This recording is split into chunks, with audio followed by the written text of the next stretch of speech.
Hello, everyone, and welcome to the Ukikicast podcast, Ukikipedia podcast, episode number 2, featuring the one and only Superdavo0001. Of course, as always, I am your host, OneTed59, same guy from episode 1. Hello, Superdavo, how are you doing today? I'm good, thanks. How are you doing? I'm doing pretty swell. Got a pretty good interviewee lined up. Good. You know, you love to see it. A legend such as Davo on the mic. Dang. So, we always start with these introductory questions. For those of you, for the viewers that are not really involved in SM64 and might not know you very well, at least on the tassing side, who are you and what do you do? What's your claim to fame? Well, I'm Superdavo0001 and I make tool-assisted speedruns and mostly of hacks and stuff like that, but also of the original game as well. I'm probably most known for making that one tool-assisted speedrun that just sort of involved slide kicking for 6.5 hours, but I've done a lot of other stuff as well. Okay. Slide kicking, 6.5 hours is a pretty long task, but we'll get into that later. Yeah. So a quick question I wanted to ask. You've called a lot by Superdavo, but you also have this other name of Dark Knight 3141. What's up with that? Well, Why you got two names? I kind of wanted to change my name a long time ago. I kind of thought the Superdavo name was a bit old, a bit too cringe, but I kind of got too well established as Superdavo, so I can't change it anymore. So I just kind of ended up stuck in the middle in limbo with both names. And that's the worst. You're stuck in the middle of two places. You don't know which one to pick. People are like, hey, Davo. Hey, Dark Knight. And you got to say hi to both of them. Yeah. I understand. I'm mostly Superdavo these days. I'm still Dark Knight on Twitch, but at some point I'm probably going to change that. Maybe. It is pretty easy to change it nowadays, at least. Yeah. So, how did you get into the big Super Mario 64 community, especially with tassing? What was your progress there? Well, I started off being interested in the whole Mario 64 thing way back in around 2015 time. I found Pan and Koik's channel. As we all did. Yep, a lot of people started from the same place, but although I didn't start from Watch for Rolling Rocks. I was there before Watch for Rolling Rocks. I found him through, which one was it? I think it was Deep Freeze, No Buttons Allowed, or something like that. And in the Deep Freeze, No Button Allowed? Yeah. Yeah, that was around 2015, I think. I was searching for... I seem to recall I was searching for a video on a Super Mario 64 DS glitch or something, the inferior version, but I just... Pan's video was in the recommended, I watched it, and I gradually got more interested in his stuff. Then I got more interested in other people's stuff, started watching Sonic Packers stuff, started watching Homer Funky and this. Other people like that, CZ. Got to give a shout out to him, subscribe to him, but... Subscribe to CSC, of course. Indeed, but I gradually started to get more into it, and then eventually just decided I wanted to make something of my own. So I started doing that over summer while I had time, and yeah, gradually it just sort of spiraled from there. I just got more into it, and then eventually getting involved with the community itself. That was in 2017. I entered the Tas Competition in 2016, but I wasn't really involved in the community then. I just sort of did my own thing. Yeah, I just entered that one time and just sort of did my own thing every now and then. But then... Which task did you enter? That was task 9. It was the second to last one. And I came 9th, which was one of the worst, but I was a beginner back then, so that's alright. And then... Yeah, that's fine.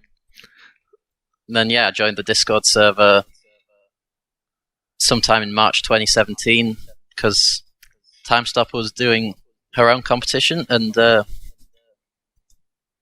I was just curious to see where that was being run, and yeah, Ethan sent me a link, and I joined the server from there, and then I've sort of been involved in the community ever since.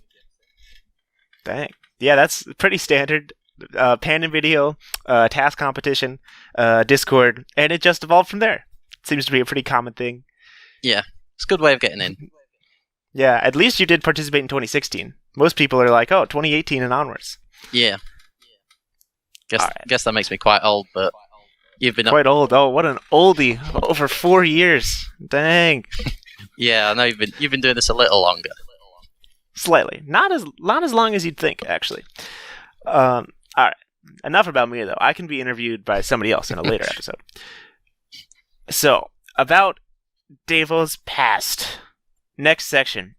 Davo's past section. You might not have seen these questions because they're relatively recent. You've gotten a lot of credit, at least in the TAS community, for that one tutorial you made, episode 1. Oh, yeah, that thing. How to TAS Mario 64. So, my next question right now, when is the next part of your other tutorial series, The Very Basics of Java? That wasn't the question I was expecting you to ask there. I was expecting you to ask the question that everybody asks, which is when is part 2 of that TAS tutorial, which is... Oh, that's lame. Everyone would... I'm not your normal interviewer, Davo. Fair enough. I don't know... Well, I don't know if I'll ever touch Java again, to be quite honest. I haven't used it in a long time. So, I do apologize to any of my Java programming fans out there, but... Yeah. We all got into Davo through that Java vid. But anyways, on an actual question, when is the next part of the actual tutorial vid? Of course. I'm hoping to do that in summer, because I did the first part over Christmas a year ago, but then because I was doing that and another video at the same time, I sort of burnt myself out and lost motivation to keep working on anymore. So I've then just been busy, but over summer looks like I'm going to have a lot of time. So with any luck, I'll get in this summer.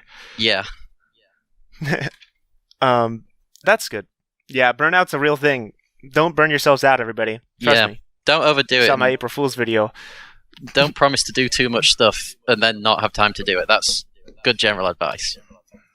Yeah, pro tip. Don't start your video series with part 1. Make the first one and then make a part 2. That's how you avoid burnout, because then people don't expect it. True. That's just a pro tip. So, another question. On to something that's completely not related to Mario at all. You've been a huge fan of this thing I like to call space. And space-related stuff for a while. So, what is your favorite space thing? Your favorite thing in the cosmos? What is the thing you like the most? I could read that question in a lot of different ways. I'm gonna say that in terms of things to look at through a telescope, I would say the best thing is probably Saturn, planet Saturn. Just you can see the rings, you can see even a couple of moons around it. It just looks like Saturn, and it's gorgeous. I'd say that's probably my favorite to see. Have you seen it, like in person? Yeah, seen it many times. Dang, I assume through a telescope. Yeah. I've seen all of the planets, actually. Dang. Well, have you, like, half seen Pluto? Does that count? I've not seen Pluto. That thing's just too faint. It's technically doable, but no, I've not seen it. You could just see, like, a smudge. It'd be a dot at most. It'd just look like a faint star in a field of faint stars. Very easy to pick out, obviously. Not so much. Okay. So let's switch bases right now. That's all the Davo past questions I could think up. Right now, let's switch bases onto the Mario section. The people that all want to see all the Mario sections. You have made a couple Mario TASes, including, of course, the legendary Desert Mario 64 in 6.5 hours, as well as some less popular TASes, such as Super Mario and the Cursed Castles, in less than 2 minutes. So, as far as those TASes, which one would you say is your favorite, or which one would you say is your favorite TAS, favorite project that you have done?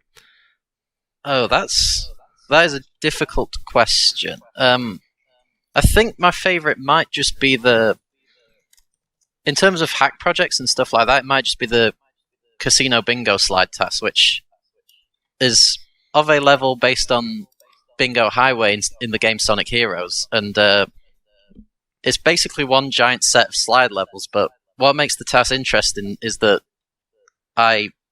in order to keep gaining speed, because speed's capped when you're sliding, I always bounce off the side over and over again. So I land on the side for a frame, then bounce off it, and just keep repeating that process, and it makes for quite slide grinding? Yeah. It makes for quite an unusual TAS. So it's Dang. quite unique. So I like that one. I'm sure Stick will edit a little snippet of that in, right, Stick? Dang, that's a cool task. I do have to admit, that's one of my favorite tasks you've done. If not only second to, of course, the legendary 6.5 hour task. Desert Mario's fun in its own little way. Yeah, that one, that's a bit of just copy and paste inputs for hours. Yeah. So, switching bases again, after every question I have to say which bases we're switching to, of course. What is your progress for doing one of these ROM hack tasks? How do you decide this one, I'll do this task, I'll do this star, and what is the progress you do in terms of, I have to do this, etc., etc. Walk me through it.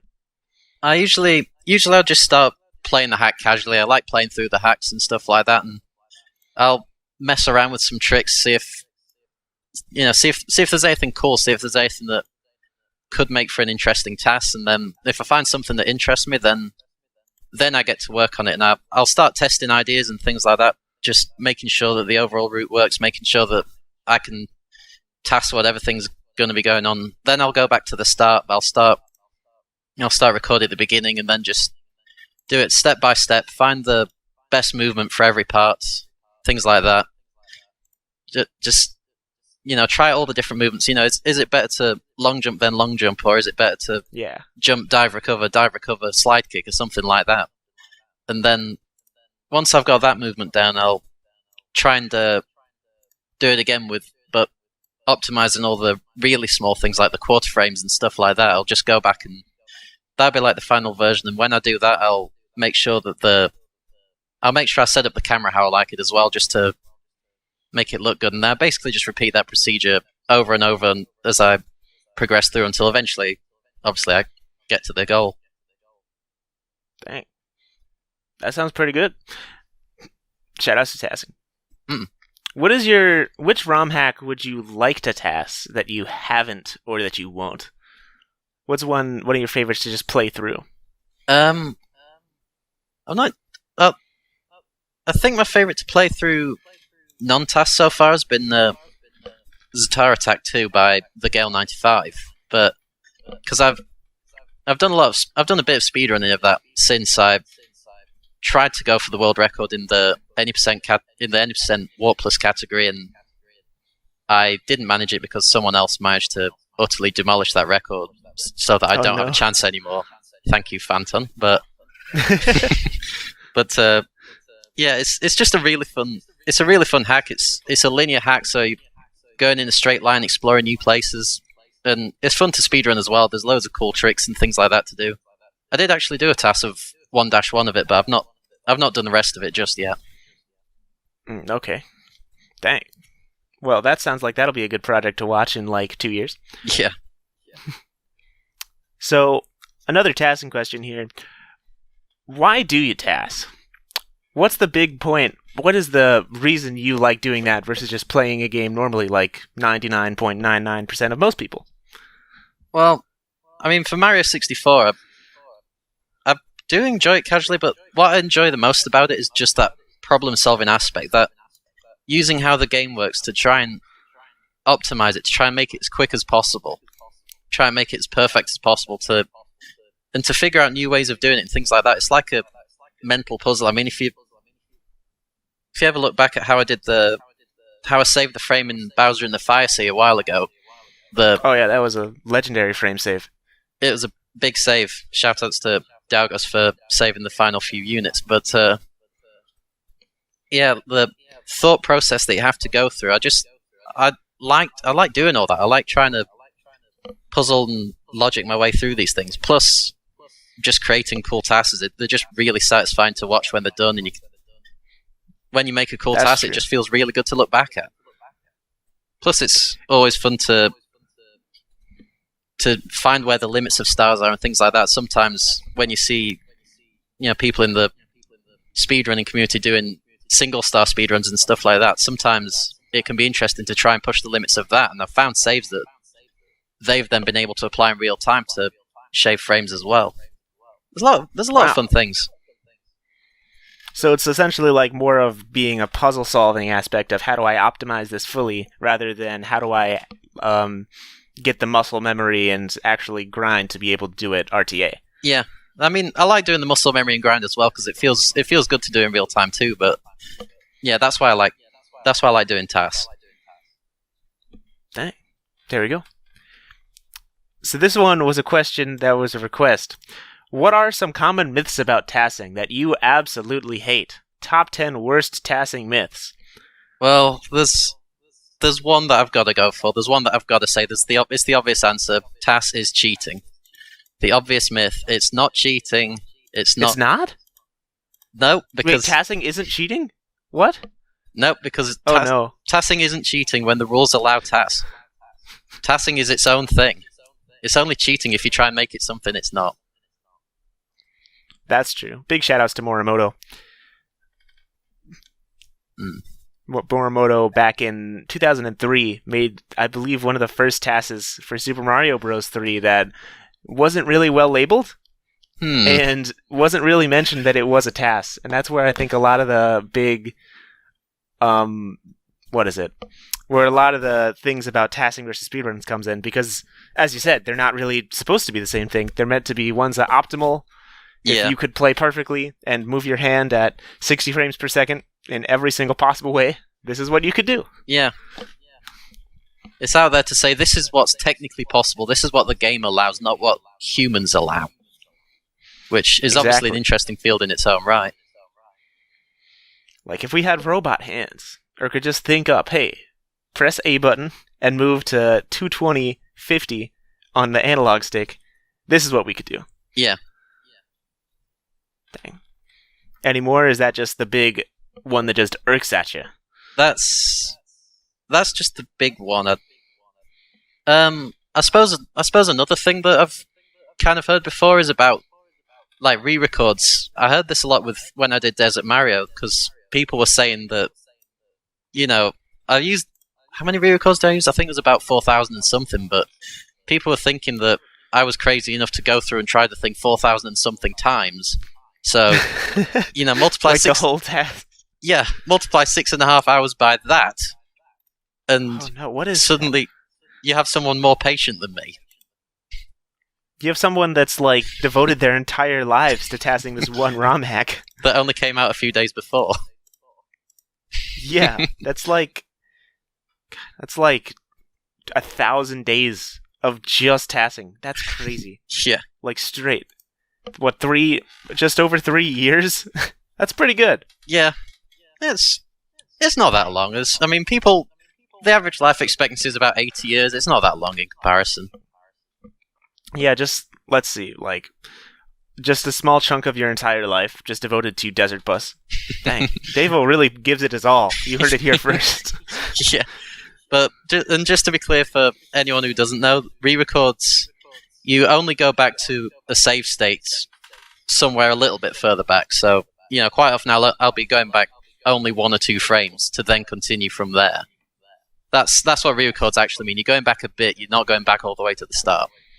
Exactly. It's every time you load a save state, it adds a re-record, basically. Yeah.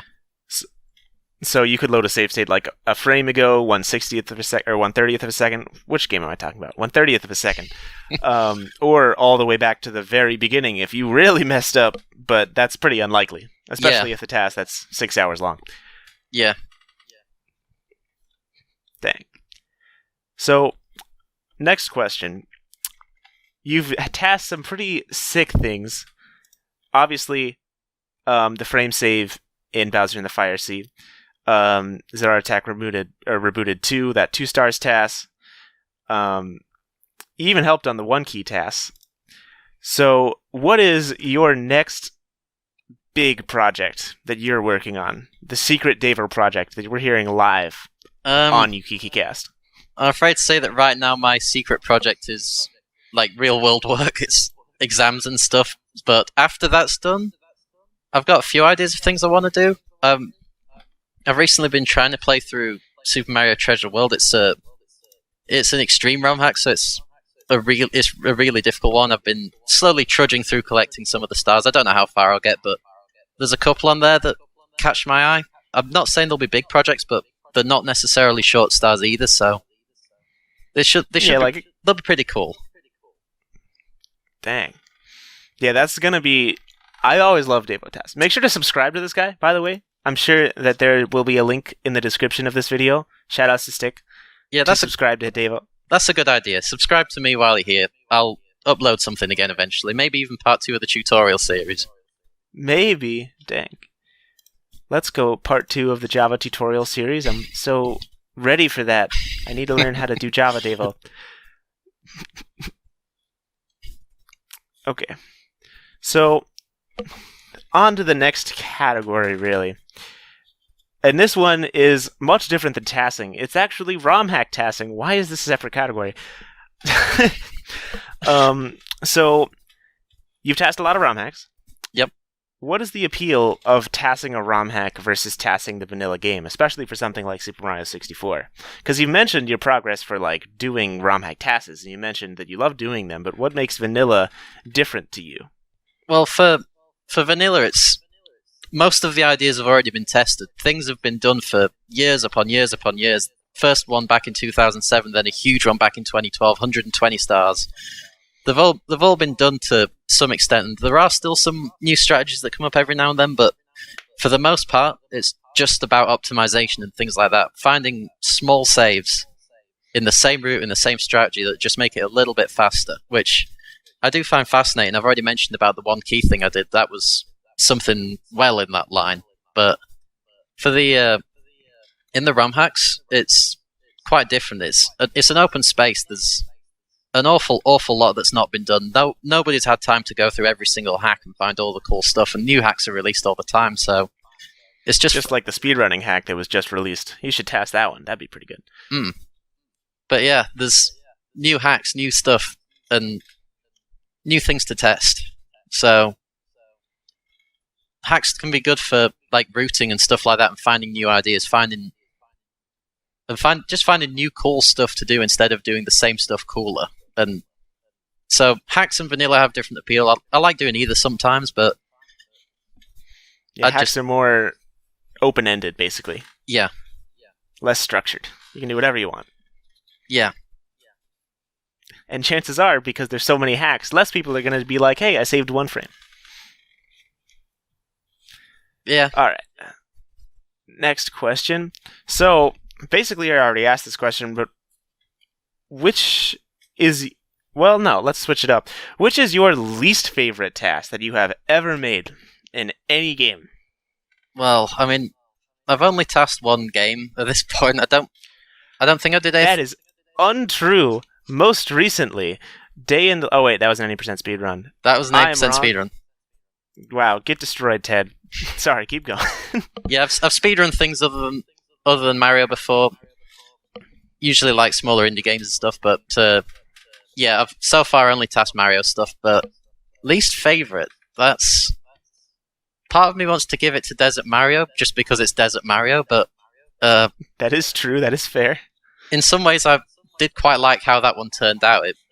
It was entertaining in its own really dumb way. It was like a journey, it was like an adventure, and having that thing running on the stream, it just felt good. Lots of people watching it, lots of people seeing what was happening, but as for the worst one, it's probably going to fall to one of my really early ones. That's fair. Either that or my contribution to one of the Releasio TASes. Oh, that would be the worst. All of your contributions to the Releasio TASes are the worst, actually. No one should ever watch any of them. Releasio 1's alright, that one's a good TAS. Releasio 2 is an absolute nightmare of a hack to make a TAS of. Releasio 3 is just stupid. What makes Releasio 2 harder than Releasio 1? Releasio, for those of you that don't know, by the way, is essentially a meme ROM hack developed by K's, where everything is towed, and that's all you're going to get. And the game physics is completely messed up to make it as unplayable as possible. But yeah, and it just gets worse. Releasio 1 is legitimately interesting to do because the way it messes with things is quite interesting. It makes quite an unnatural, quite different way of tassing to regular Mario, but it's still interesting. Releasio 2 is completely stupid because Toad kind of oscillates in position very, very rapidly. And it's global time dependent and everything. You can't hex anything in because of that. So it's ridiculous. And it took me way too... I mean, something as simple as... Because I did Bowser in the Fire Sea. I did the Bowser fight for that. But even something as simple as collecting the key on the first frame possible was legitimately annoying. Because I couldn't make... because you kept oscillating back and forth. Yeah, I couldn't tell where I was going to be. I kept oscillating back and forth. And if I moved at any decent speed, Toad was just going to go flying off the screen. So it took me too long. But yeah, those ones are a nightmarish set of TASers. Watch them at your own risk. I would heavily recommend watching them and then never watching them again. Turn down the volume as well when you do that. Word of advice. Oh yeah, there's a lot of loud Toad. Shout out to Case for making all those. What a excellent ROM hacker. I think those are his best. It's probably his peak. Probably his peak for ROM hacking. I would agree. Definitely the best ones he's ever done. The Last Impact? Releasio? Okay, now we're talking. Yeah. Alright, so now that we've finished the ROM hack tasking section, which was basically the entire tasking section, let's switch gears once again. We have a lot of gears to switch here tonight, ladies and gentlemen. I hope you guys are prepared. What is the TAS Competition? Oh yeah, the TAS Competition is it's a competitive tool-assisted speedrunning thing. It's basically, we set a task, we ask you to do something random, like, I don't know, starting from the warp in Womp's Fortress, break three wing cap boxes and collect any star, say. And you then get 2 weeks to create a task that completes that as quickly as possible. And whoever's task completes it fastest is the winner. Makes sense. So how did you get involved with that? Because you are one of the admins of that. You do help run the things. How did you get involved into that level with these task competitions? It started out quite simply, really. Initially it was Silent Slayers and Ethan White that were setting everything up, and Silent Slayers was asking around the server, saying, anyone interested in running, and I just said yes. I was kind of interested in running things at that point, so I said yes. I'm not entirely sure I expected to still be doing it for a whole 2 years later and still be admin and owner of the server now, but... Oh, wow. Yeah. That's basically just how it began. It began quite small time, quite anticlimactic, but then the whole thing just blew up. It was great. That's true. They did start getting like hundreds of viewers live and thousands of YouTube watches later. Yeah. So, congratulations for all that. I know you put in a lot of work and a lot of hard time into those. But at the same time, on to my next question. In half the top task competitions that you personally entered, you managed to get top 10. In the other half you entered, you got last place. How does this happen, Davo? Explain this to the audience. There's several things. There's effort, for one. Sometimes I put in a lot of effort. Other times it looked like we were going to be at, say, 59 submissions, and I wanted to make sure we hit 60, so I did something in the last 10 minutes. There's also... I don't know, 59's pretty good. Just going to throw that out there. Yeah, keep going. That's a good number. The other reasons, I'm quite unpredictable with routing sometimes. I don't tend to spot all of the routes whenever I do anything, so sometimes that's fine. Sometimes I'll still hit upon the best route. Other times, nope. I get a really, really bad route, and I absolutely mess the whole thing up, and I create an unusually clean run for almost last place. Ouch. That's the main other reason. That's unfortunate. Well, either way, you do get top half a lot of the time. Or not top half, like top 10 a lot of the time, so... Yeah. I don't think you really have much to worry about. Sometimes. Sometimes I have a lot to worry about, sometimes I have nothing to worry about. Sometimes. Well, at least in the task competition, I mean, is what I'm saying. Yeah. Just as long as it's not any tasks involving too much sliding or anything like that, I am not good at those. Next task in Princess Secret Slide is what you're saying? Let's go. Oh gosh. But hey, I found Starbound's cancelled there. I could save 2 frames that were never saved before. That's true. You did save. You actually saved time there, which was so cool. Actually, let's get into that. So, Starbound's cancel. Would you believe that is your biggest contribution to the vanilla game? Or how would you rank that? I'd say it's the most interesting contribution. Possibly other than in the last couple of days I managed to become the first person to perform the ceiling BLJ that Pan and Coke figured out to skip the 30-star door as an alternative to the SBLJ. He thought it was probably going to be TAS only, but I found a setup that could be done, and I ended up pulling it off. So that's another thing that is probably going to be up there in the vanilla stuff. But yeah, Starbound's cancel is up there with that as well. So walk me through that. How does that work? How did you find that? And what is it, first of all? They should probably explain what it is first, for people that don't understand Starbound's cancel. Oh, the Starbound's cancel. I actually found that while working on the Casino Bingo slide task that I mentioned earlier, because basically I was at the end of the task and trying to work out how to collect the star, but I kind of did one movement that went high up, and it collected it in a normal amount of time. It all seemed fine. Then I found another route that seemed a bit faster, but then suddenly I was losing 20 or so frames, I think it was. Even though it should be faster, I was losing that many frames, and I just kept testing things for a while, and I was just like, why the heck am I losing 20-odd frames? Until I realized... Where are these going?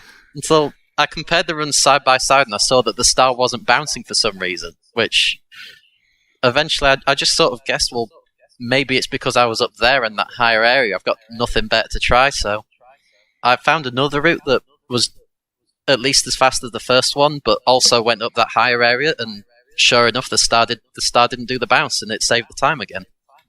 And then after that, I thought, well, if that happens there, can it happen anywhere else? Can it happen in the vanilla game? So, and the only place I thought of for that was Princess's Secret Slide, because the star was spawned by the same mechanism. It was a timer that you had to reach the checkpoint at the end of. So I set myself up, using hacks, tried to get myself as high as possible, and sure enough, it worked.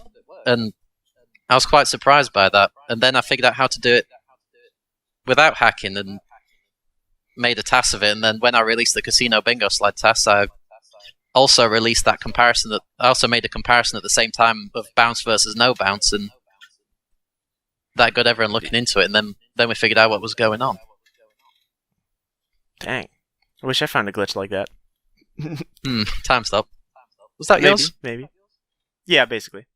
Nice. So, one of the cool things about Starbound's cancel specifically is that for the longest time, all the stars in the 120-star speedrun were different, varied, complex, cool, and then there was these 2 stars that were exactly the same. Yeah. Basically the entire time, both stars in Princess's Secret Slide.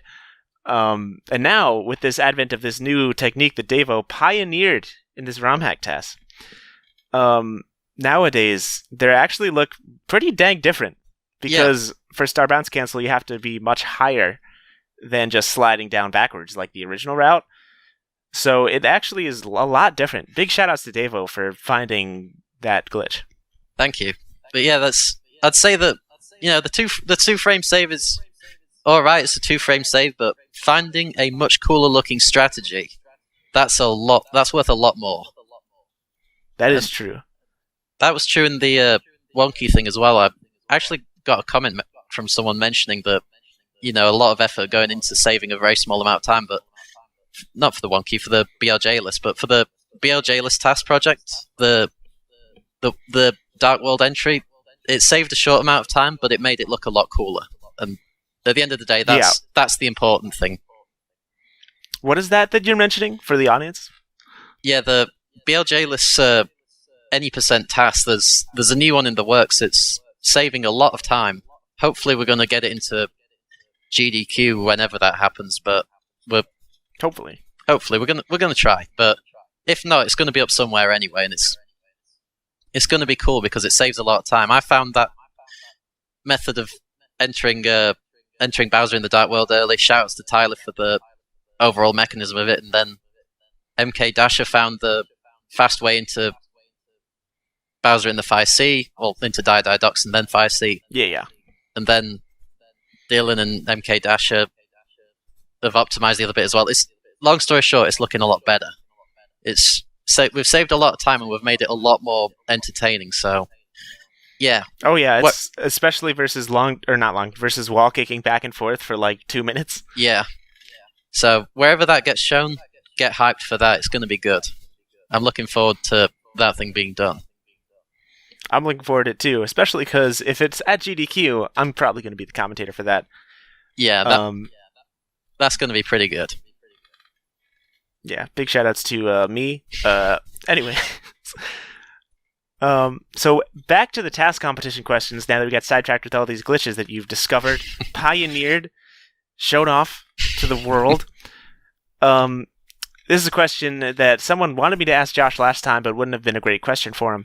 If someone still wanted to compete in a TAS competition after the end of the TAS competition in 2019, where would they go for SM64? Well, I would recommend going to the Speed TAS competition server, which is like the regular TAS competition, but you have only an hour or 2 hours, depending on the task, to complete it. It's a fun little competition. It doesn't take too long to enter. And yeah, I'd highly recommend going there. And also, I'm going to say, hopefully I'm allowed to say this. I know you... Don't go too much in detail. Just hint at it. I know you know about this, but something else might be coming up soon. Maybe. Something else, maybe. We're working on it. Yeah. Exclusive Ukikipedia podcast, first mention of thing. Yeah. Hopefully there'll be more information by the time this is out. If not, then maybe I'll have to delete this bit of audio. No. Well, we're being coy. We're being coy enough. Okay. I think we're being coy. Okay, so that was the end of the TAS competition questions for us. Let's see, on to the Mario General Rapid Fire section. So, these are questions, just try to answer them as best as you can. We can go into more detail, it doesn't have to be rapid fire. What is your favorite bug, glitch, exploit, etc. in SM64, and why is it Astral Projection? Well, Astral Projection is pretty good, but what is my... That was a pun about you in space, by the way. Oh, I never actually noticed that. How did I miss that? But anyway, that is a good question. That's a difficult one to answer. I do apologize for this not being particularly rapid fire, but... Oh, it's okay. Last time I think this was like the longest section of the entire thing. So don't worry about that. That is a good question. There's a lot of options. There's so many glitches, so many tricks, so many things in Mario 64 that I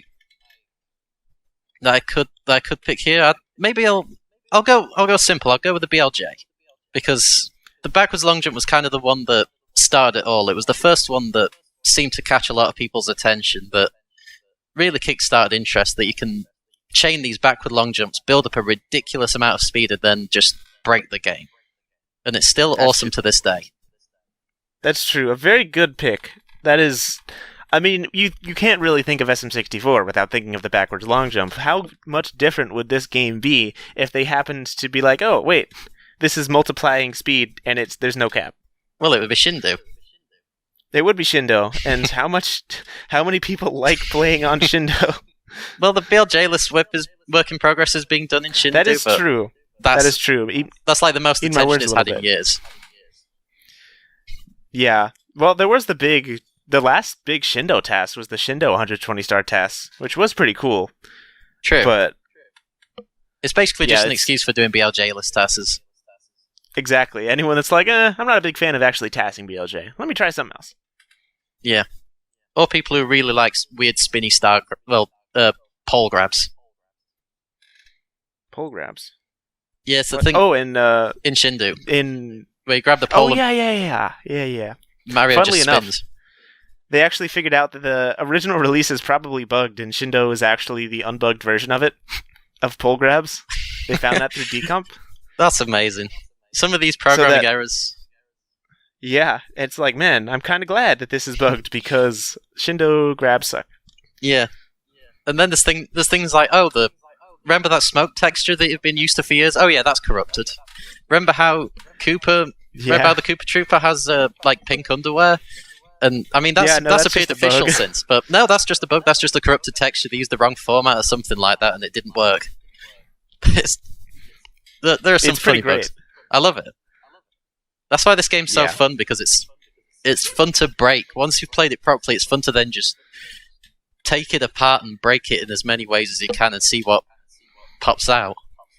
Exactly. Like, for me at least, the fact that it's a really polished game, but that there are, like, generally, this isn't always true, obviously, but glitches don't really happen unless you're out, like, looking for them.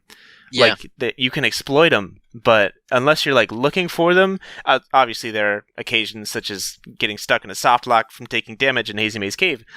But for the most part, it's really polished, and there's just so much things to break. Yeah. And even some of the things that you can break are breakable in a polished way, like cloning. Any other game, if it had cloning, would crash. It's just Mario 64 just happens to have everything set up perfectly so that you can transfer one object to another without losing some information that corrupts everything and destroys the whole thing. Yeah, cloning is, you can do so much with cloning. You can get Mario wings to the sky without wearing a cap. Yeah. And it's, wow.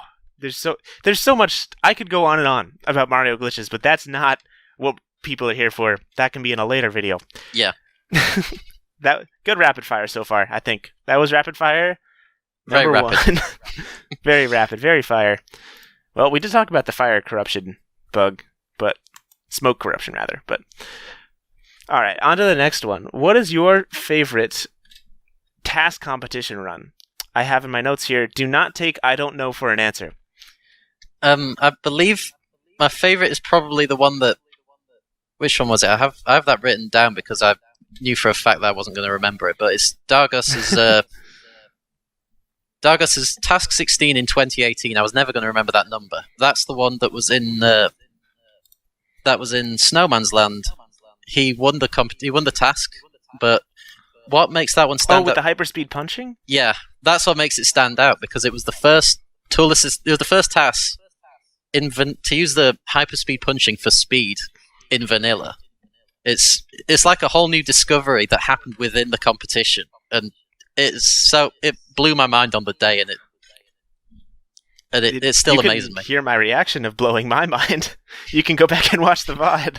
Yeah, it's just so unique. It was so good. I mean, it had been coming for a while. I actually thought of something quite similar, but never thought of its use in the task. I never actually entered that one, but yeah, I wasn't ready for it to happen. I wasn't ready to see that happen. It was so good when it did. It's definitely really sick.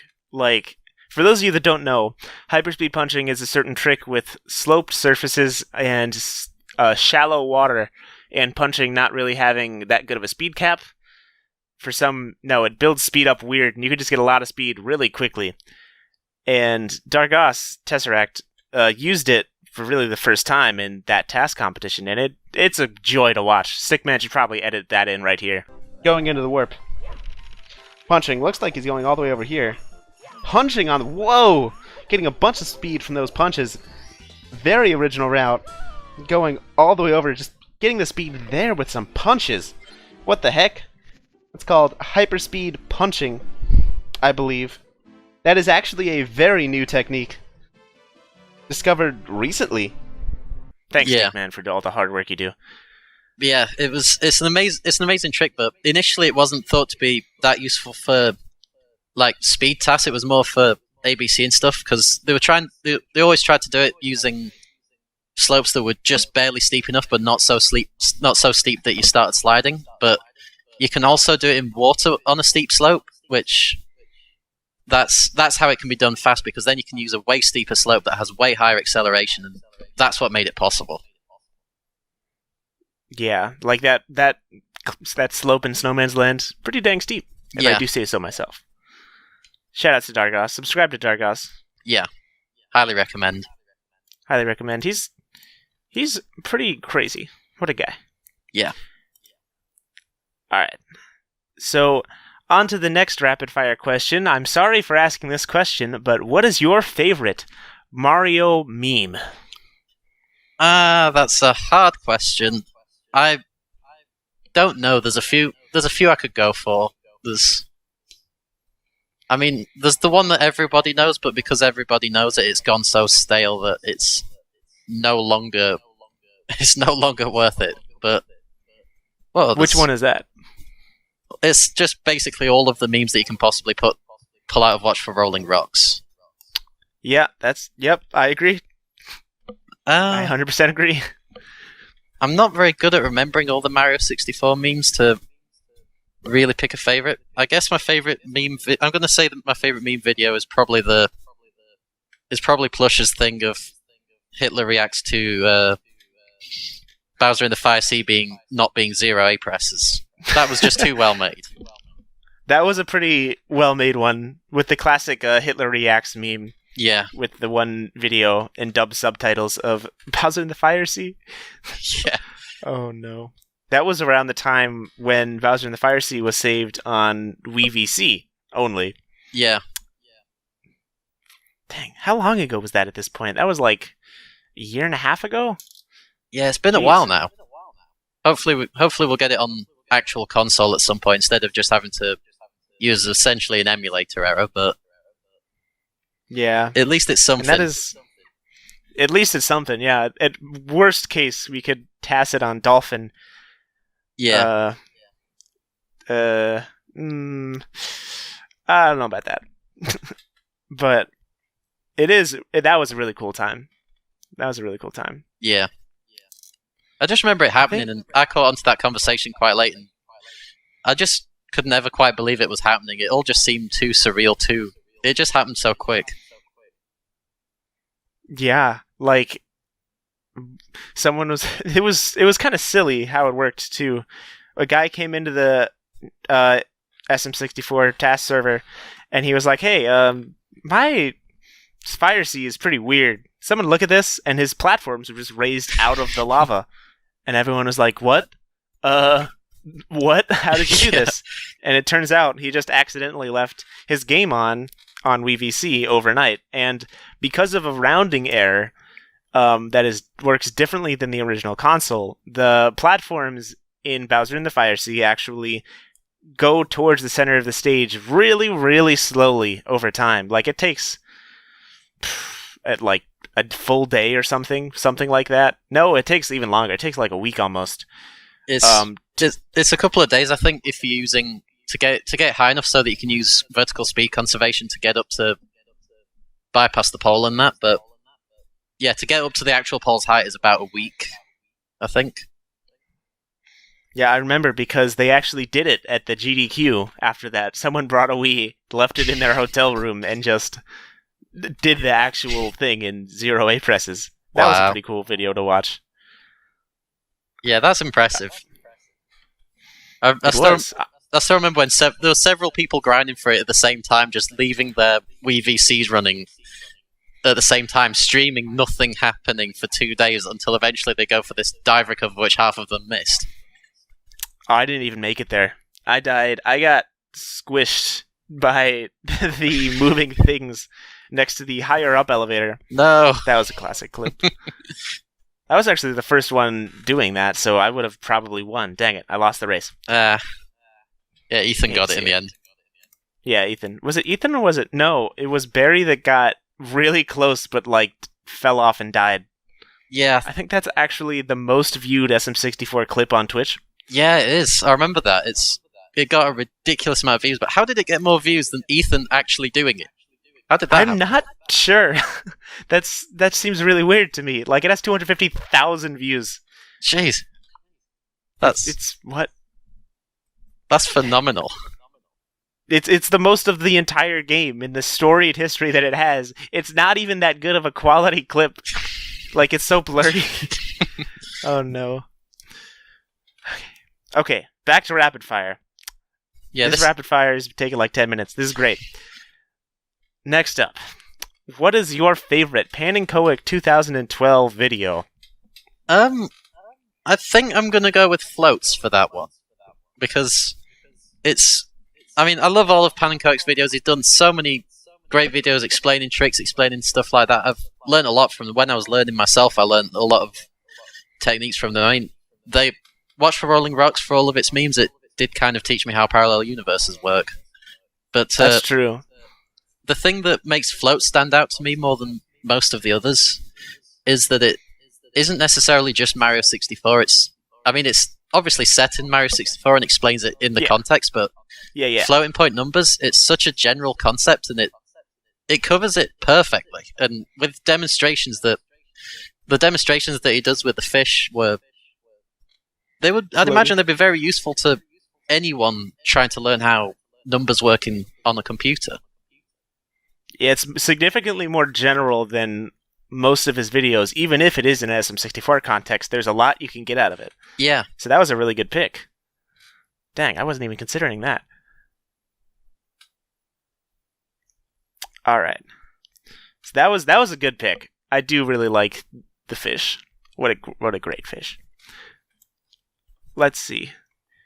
Next question. Last of the rapid fire questions. Are you ready, Davo? I'm ready. All right. Last of the rapid fire questions. What is your favorite TAS of all time? All time. That's a hard question, but I suppose I should really go with One Key, just because of how much of a monumental effort went into it, how much technical detail, how much precision, how much, the simulations they had to do that Tyler did to get into the Vanish Cap under the moat, the massive, ridiculous effort to get the moat skip PU route and stuff like that. Just the sheer absurdity of every single bit of it that could only have been explained fully by Bismuth in that video. Go check that out. But big shout outs to Bismuth. Check out that One Key TAS explained. Yeah. Because that's essentially the TAS submission text, because that was never finished. Yeah. Yeah, that's its been like 5 years, Tyler. Where are you? Come on, Tyler. But yeah, it's such a ridiculously complex, advanced, perfect task. So much went into it, so much, and it got so much out of it. They had a whole new skip. It's just got everything in a really compact package. It was pretty crazy. Like, I believe for One Key, I think Tyler put the physics of the game in an Excel spreadsheet, just like the Mario physics. This was before decomp, by the way. Just completely into an Excel spreadsheet, just to be able to be like, all right, let's route parallel universes. Yeah. And it blew my mind back then when I was watching him do that live, and it still kind of blows my mind even now that people would go through all of this work just to make a TAS in less than 5 minutes. People don't understand how much work went into that. It was so much. Yeah, One Key first came out just as I was starting to get into it, just as I was a watcher at that point, but I was so hyped for it, and I absolutely loved it when it came out. It was brilliant to watch, and as the years have gone by and as I've actually sort of come to understand most of it, it hasn't lost it. It's still amazing, and what everyone managed to do, and obviously Tyler did an awful lot of it, but what they all managed to do was just astounding. Just the amount of achievement, the amount of... I can't put into words how ridiculous it is, what it is that they've done. And obviously nowadays it's also got a few more things, like a certain dust frame and a bit of lag manipulation, but... yeah, you've contributed to, like, your favorite tasks, so... Yeah, I got to add little bits to it, which is pretty amazing. It's something that I didn't really expect when I was new to this. I never thought I'd ever get a chance to really take a crack at improving One Key, but there we go. Sometimes it just works out. Yeah, especially with something like that to that level. Like, that's already been optimized to such a degree, and you managed to save one frame by adding dust? Yeah. What? How does that work? When did I save that? Was that in 2018 that I did that? That's the last input frame that's been saved so far. But yeah, I saved it by adding dust to manipulate Mario's quarter steps within the frame. it's complicated. You'd have to check out the description of the video. I'd like to make a commentated video on it one day, but that's another one on my to-do list, and I'm already getting people nagging me for part 2 of the tutorial series, so I guess I'm going to have to prioritize. It's not just you. It's nowhere near just you, but yeah. I do love me some Java. Alright, so that was good. Good to know that you've been able to contribute to your favorite test. That's a pretty steep level of dang. I wish I could do that. Alright, so now here we are. We're on to the home stretch. We're down to the last couple of questions. And these are the patron questions from the Ukikipedia patrons. Thank you all of you for contributing to Ukikipedia. First question from Lolith. Which Ukikipedia article is the best? Which one do you like the most? This is where I'm going to have to apologize for the fact that I haven't read that many of them yet, but what has taken my interest particularly is there's a lot of archival in there. I read about the Jolly Roger Bay chess star. It's the one I currently actually have, that one, but which may or may not be the reason why I read it, but it does have it describes has a long detailed history of all of the different incremental improvements of it and things like that, and articles like that, I think, because a lot of that information would just get lost otherwise, but it's cool to see how these things have slowly been whittled down and optimized.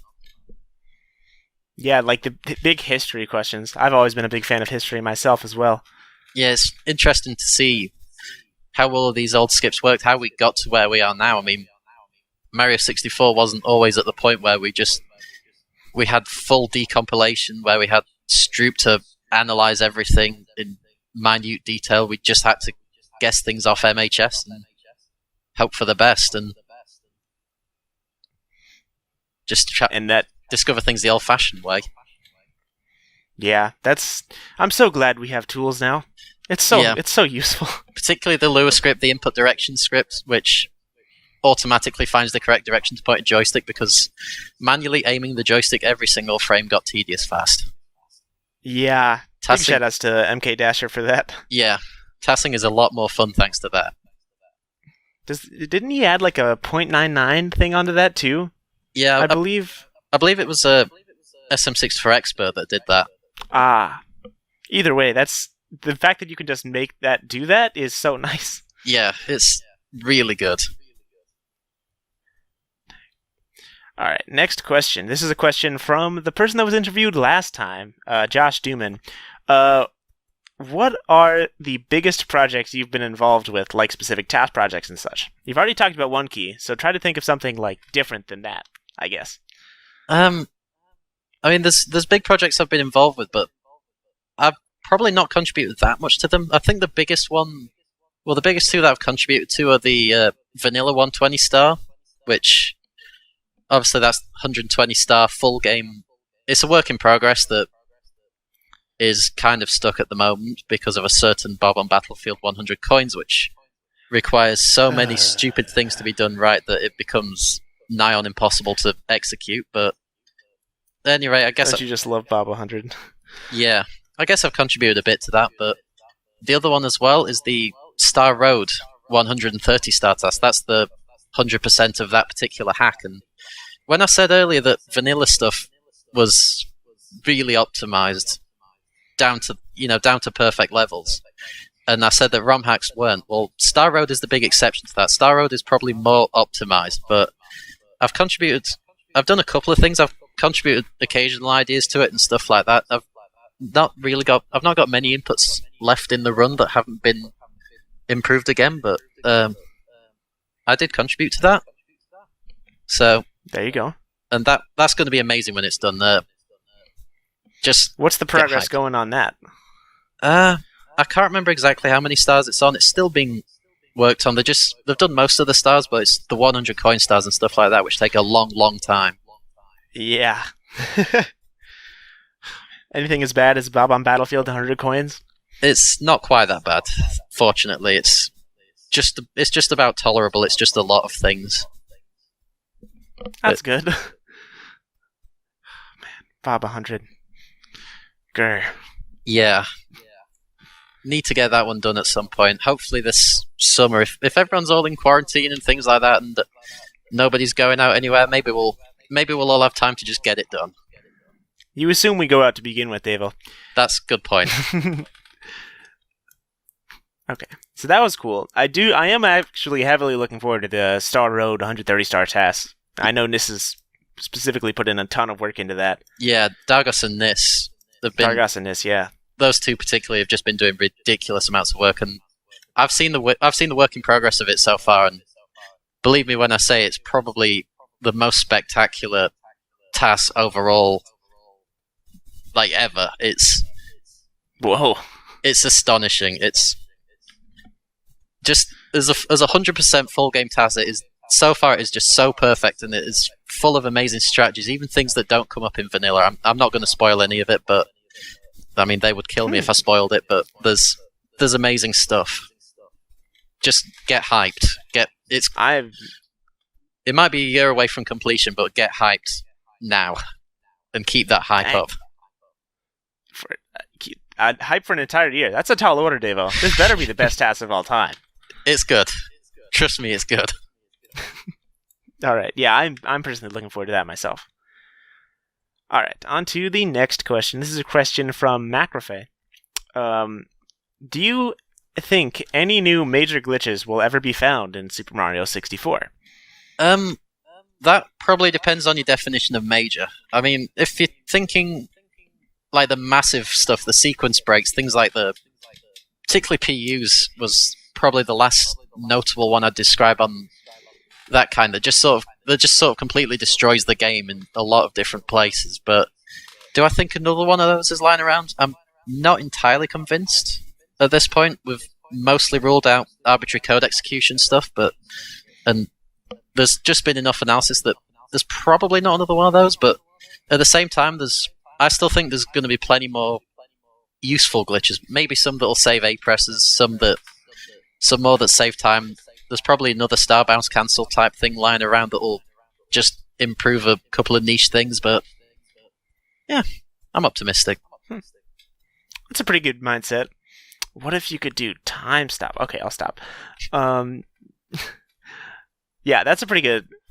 Parallel Universes has basically been the last really big glitch. You were right about that. Before that, I can't even really think of the last big glitch to be found. For those kind of sequence breaks, is probably just BLJ, really. That's the one that I mean, BLJ is responsible for literally every other sequence break at this point, other than Mip's clip, which was outdone by BLJ anyway. And 2 BLJs. Yeah. Outdone by 2 BLJs now. Yeah. Yeah, so that's a pretty good mindset. I really hope we do eventually get arbitrary code execution. Same. And not just because I bet $20 that it would happen. Yeah, hopefully I don't have to pay Mr. Cheese.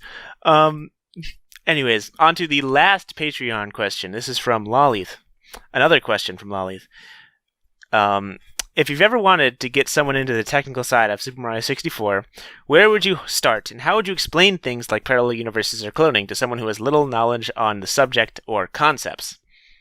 That is a difficult question. I would start by directing you to the relevant Pan and Kike videos, because obviously he explains things very well already, and as I say, Watch for Rolling Rocks is pretty much what taught me about parallel universes, and there's other videos that have taught me similar things to that, but in terms of actually explaining it myself, I'm not entirely sure there's an easy way to describe how I do that. Probably just with a big old essay explanation. I try to phrase it in ways that make sense. Yeah, that makes sense.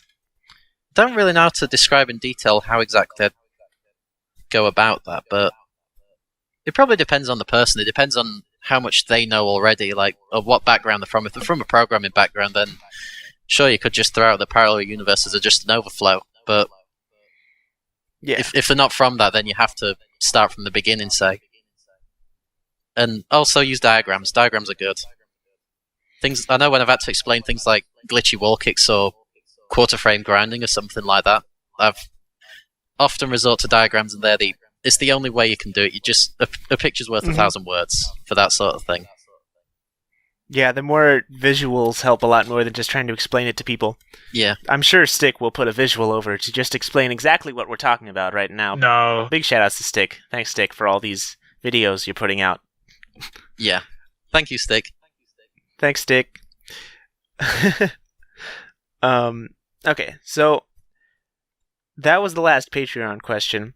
I should mention as well, if you're trying to get into the technical stuff, there's not really a better place to start than the Discord and just asking people. That's also pretty good. Yeah, I agree with that. Yeah, you're going to get a lot more stuff there that might not even be in a YouTube video, like literally everything Bad Boot has found.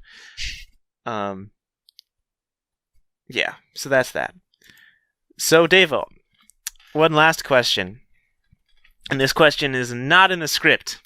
Is there anything else that you would want to say that I have not asked you about that you've been really wanting to answer? I can't think of anything. Can't think of anything right now. There's got to be something. There's got to be one burning answer you just want to get out. Nah, I don't think so. Subscribe to CSZ. There we go. Yeah, who should I subscribe to? That's a great question. I think the answer is definitely CSZ. I mean, subscribe to me as well if you want, but yeah, you got to subscribe to CSZ. He does cool free runs. Make sure to do that. He does sick free runs, dang. Even on Twitter, he posts stuff all the time. Yeah, follow him on Twitter. And follow me on Twitter. That's where I posted the BLJ skip. That's where I posted the Stardoor skip BLJ. Oh, yeah, you did do that fairly recently. Honestly, you did that on April 1st, and I thought it was an April Fool's joke, I'll be honest.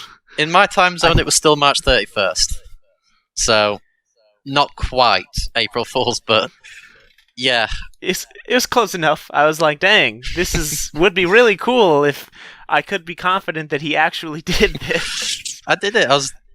I was live on Twitch the whole time with about 5 viewers. I'd probably getting bored of the fact that I was getting slowly more frustrated trying to do this BLJ and constantly missing it until I finally did it. It is like unit perfect, right? So yeah, I wouldn't be too upset about that. And you did get it in the end, so yeah, it's actually floating point perfect because you've got to get the camera to work. I don't know why that is. That's okay. Yeah, that's even harder. I did not think it would be that. Jeez, how did you make a setup for something that's floating point perfect? You're crazy. It's on an integer. Basically, it's the exact position you need to be in it's an exact integer position, which if you hug a wall, that puts you on an integer position, and then if you punch, you move at whole number integer speeds. So I just needed to find a setup which allowed me to just hug a wall, punch, and then move a bit, and then punch into the spot, which, yeah. Fortunately, the setup was easy in the end, but yeah, I still find it quite funny that it's a floating point perfect glitch. If you move like 0.0001, 0.0001 units off, the camera just decides it's not going to behave in the same way anymore, and it ruins the trick. Well, that's unfortunate. At least 0.0001 is a pretty good number. Yeah, I do have to say that. All right. Well, I think that was a pretty good interview, Davo. How are you feeling? That was pretty good, actually. That was pretty fun to do. I'm glad you enjoyed it as well. Well, in the meantime, I'm 11059, the host. Follow me on whatever. This has been Superdavo0001. Follow him on YouTube, Twitch, Twitter, all of his relevant platforms. I'm sure Stick will link them in the description. This joke is not old by now, of course. In the meantime, I will see you guys next time. Say bye, Davo. See ya. Thanks for listening.